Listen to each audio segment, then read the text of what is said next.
दोस्तों, वक्फ संशोधन कानून को लेकर सुप्रीम कोर्ट से एक बहुत बड़ा ऑब्जर्वेशन निकलकर सामने आया है। यह ऑब्जर्वेशन इस मायने में बहुत खास हो जाता है क्योंकि संसद के अंदर जिस तरीके से अपने सहयोगियों के साथ मिलकर इस बिल को कानून में तब्दील कराया और राष्ट्रपति के हस्ताक्षर के बाद उसे कानून बनाने के बाद उत्तर प्रदेश समेत बीजेपी शासित अलग अलग राज्यों में वक्फ संपत्तियों को लेकर अलग अलग दावे और टिप्पणियां की जा रही थी। इन सब के बीच एक तगड़ा झटका मोदी सरकार के लिए माना जा रहा है। एक सबसे बड़ा संशोधन के जरिए जो मुसलमानों को लेकर माहौल बनाने की कोशिश थी, वो सारे मंसूबे धरे के धरे रह गए। आज की बड़ी खबर बता रहा हूं, एक ऐसी खबर जो खास तौर पर मोदी सरकार के लिए झटके से कम नहीं है। सुप्रीम कोर्ट का इस ऑब्जर्वेशन को जरा ध्यान से सुनिएगा क्योंकि यही मात खा गई मोदी सरकार। साफ साफ लफ्जों में सुप्रीम कोर्ट ने कह दिया है कि 7 दिन का वक्त दे रहे हैं और कोई बात रह गई हो पेट में, दिमाग में, इधर उधर आकर बता देना, क्योंकि तब तक किसी भी तरीके से यह प्रभावी नहीं होने जा रहा। नमस्कार, मैं हूं प्रज्वल गौतम और आप देख रहे हैं the live TV. The live TV, सच सबसे आगे। आज की बड़ी खबर क्या है, पहले देख लीजिए। लाइव लॉ के हवाले से खबर है। लाइव लॉ ट्विटर हैंडल है, इस पर एक एक टिप्पणी आती है। क्या हुआ, कैसे हुआ, क्या बोला, किसने बोला, टिप्पणी क्या थी, ऑब्जर्वेशन क्या थे, वही सारी चीजें। अब इसमें क्या बोला है, पढ़ेंगे। Breaking in challenge to Waqf amendment act 2025।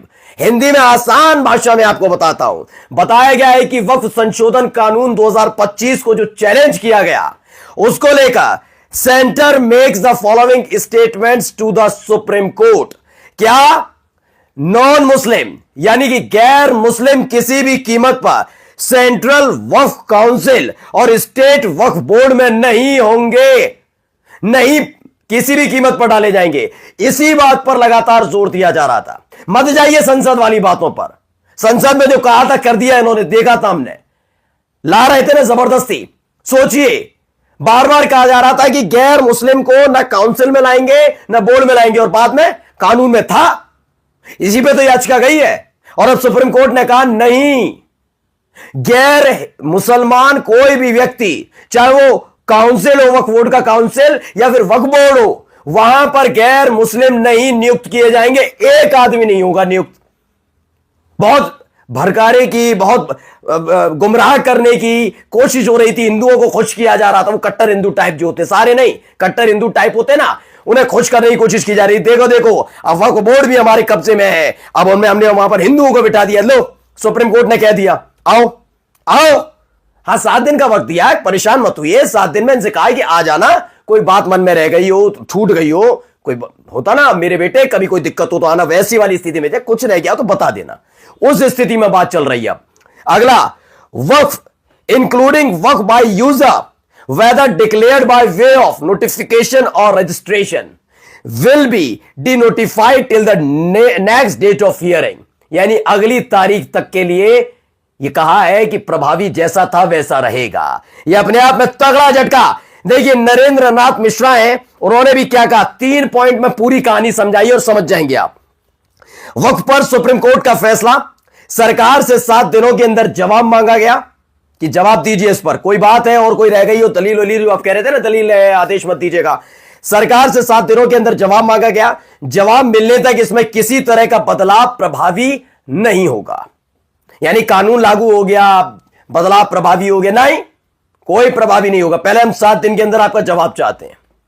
जवाब दीजिए, क्योंकि आपको याद है सीजीआई ने क्या सवाल किया था, वक्फ बोर्ड में, वक्फ काउंसिल में गैर मुस्लिम होंगे। उन्होंने कहा ठीक है, पहले इस बात का जवाब दीजिए, क्या यह मान लिया जाए आने वाले वक्त में जो हिंदू बंदोबस्त संस्थाएं हैं वहां पर गैर हिंदुओं की मौजूदगी और एंट्री होगी, वहां सदस्य के तौर पर, अध्यक्ष के तौर पर, किसी भी तरीके से उन समितियों में, उन बोर्ड में भी गैर हिंदुओं की मौजूदगी दर्ज कराएंगे। पसीना पसीना हो गए, नहीं दे पाए थे जवाब। तब से हमने कहा था ना, आपके अपने चैनल द लाइव टीवी ने पहले ही बता दिया था कि आप फंसने वाले हैं। अब देखिए, तीसरा पढ़िए। सरकार ने संकेत दिए बोर्ड में कोई भी नॉन मुस्लिम मेंबर नहीं होगा। अब संकेत देने लगे, ना ना हम तो नहीं, हमने कब कहा मिलॉर्ड, हमने तो कभी नहीं कहा। अभी तक आप सुनिए और जाकर उठाकर देख लीजिए, सारे कहने में लगे हुए थे। अब कह रहा हमने तो नहीं कहा ऐसा, नहीं, कोई नहीं होगा, कोई नॉन मुस्लिम नहीं होगा। हम तो चाह रहे हैं काउंसिल में भी हो, बोर्ड में सारे मुसलमान होने चाहिए। फटकार पड़ते ही दिल दिमाग सब कुछ लाइन पर है। अब देखिए, जनता से रिश्ता न्यूज नाम का है, अगले आदेश तक वक्त में कोई नई नियुक्ति नहीं होगी। सुप्रीम कोर्ट ने सरकार को दिया 1 सप्ताह का समय कि कोई भी किसी भी तरह की नियुक्ति नहीं होनी चाहिए, और खास तौर पर गैर मुस्लिम तो बिल्कुल नहीं, ना बोर्ड में ना काउंसिल में। 2 चीजों को लेकर ये पूरी सुनवाई थी, समझ लीजिए आप। कोई बहुत बड़ा लेकर नहीं आए थे ये वक्फ संशोधन कानून कि जिससे मुसलमानों का कल्याण होने जा रहा हो। 2 चीजों को लेकर ये कानून था, और उससे फायदा क्या उनका हो रहा था पहले भी बता चुका हूं। एक तो ये चाहते थे कि गैर मुसलमानों को जबरदस्ती बोर्ड में शामिल करवाया जाए, तो वहां पर ये डिफीट खा गए एक तरीके से, क्योंकि 7 दिन तक जवाब देना होगा, 7 दिनों के भीतर कोई नई नियुक्ति नहीं होगी, हुई भी तो उसमें खास तौर पर एक बात है कि गैर मुसलमानों की नियुक्ति तो नहीं होगी, पहला। दूसरा यह था कि पुरानी मस्जिद मदरसों को कैसे विवादित किया जाए, उनसे कागज मांगो, होंगे नहीं विवादित, इसको लेकर भी सुनवाई चल रही है। हो गया खेल। अब आओ देखिए, जी न्यूज की भी खबर है, वक्फ कानून पर सुप्रीम कोर्ट ने सरकार को दिया 7 दिन का समय, सरकार के जवाब तक बरकरार रहेगी यथास्थिति।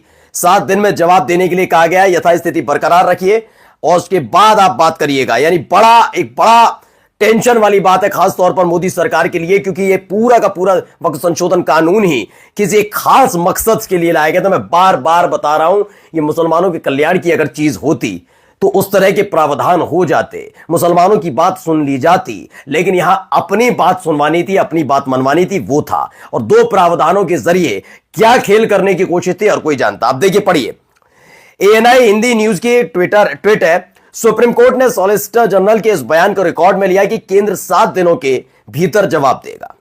सुप्रीम कोर्ट ने कहा कि सॉलिसिटर जनरल ने, यानी तुषार मेहता ने, कोर्ट को आश्वासन दिया है कि काउंसिल और बोर्ड में कोई नियुक्ति नहीं की जाएगी।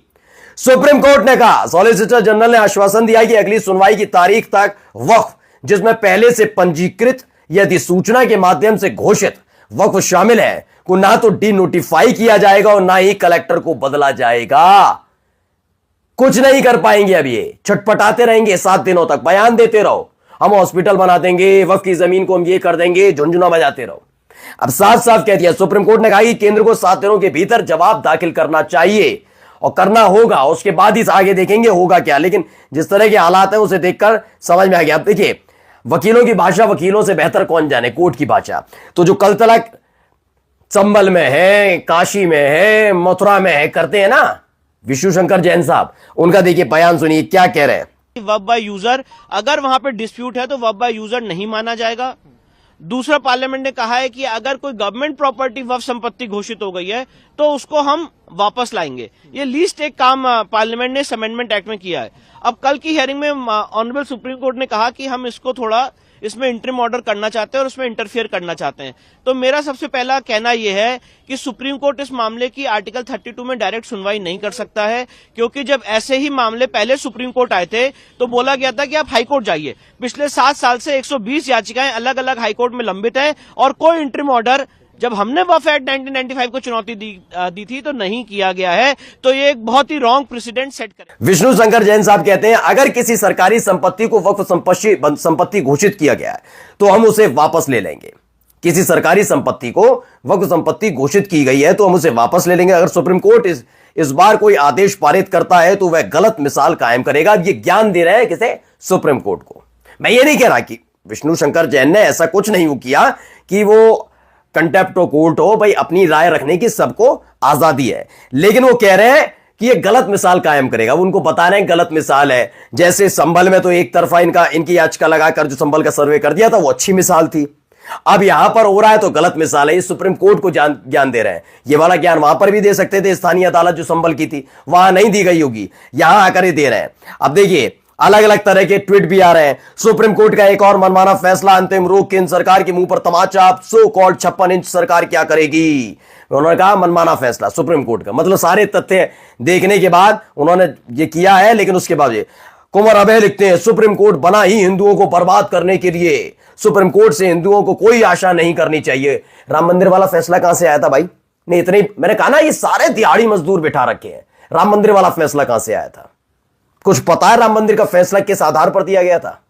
किन तथ्यों के आधार पर, सबूतों के आधार पर दिया गया था या कोई और आधार था? पता ही नहीं है। वो भी सुप्रीम कोर्ट से ही आया था और खास बात यह है कि इसकी तरह नहीं है, वक्फ संशोधन कानून की तरह है कि उसमें तथ्य परखे जा रहे हैं, सबूत देखे जा रहे हैं, कानूनी पेच देखे जा रहे हैं। वो अब आधार किस तरीके का था जाकर देख लीजिए, उसमें भावनाओं के आधार पर भी दिया गया था वो फैसला, जाकर पढ़ लेना। सुप्रीम कोर्ट का फैसला राम मंदिर को लेकर जो दिया था, तो कह रहे हैं हिंदुओं के लिए नहीं बना, राम मंदिर किसके लिए बनवा रहे? फिर अपने मोदी जी को कहिए जाकर राम मंदिर किसके लिए बनवाया। तो ये देखिए बौखलाहट इसी को है, और ये बौखलाहट आनी भी थी, मैं पहले ही बता दिया था आपको, बहुत हालत खराब होने वाली है। अभी तो हो सकता है कि बड़े परेशान हो जाए, बिलबिलाहट की हद पार हो जाए। नमस्कार।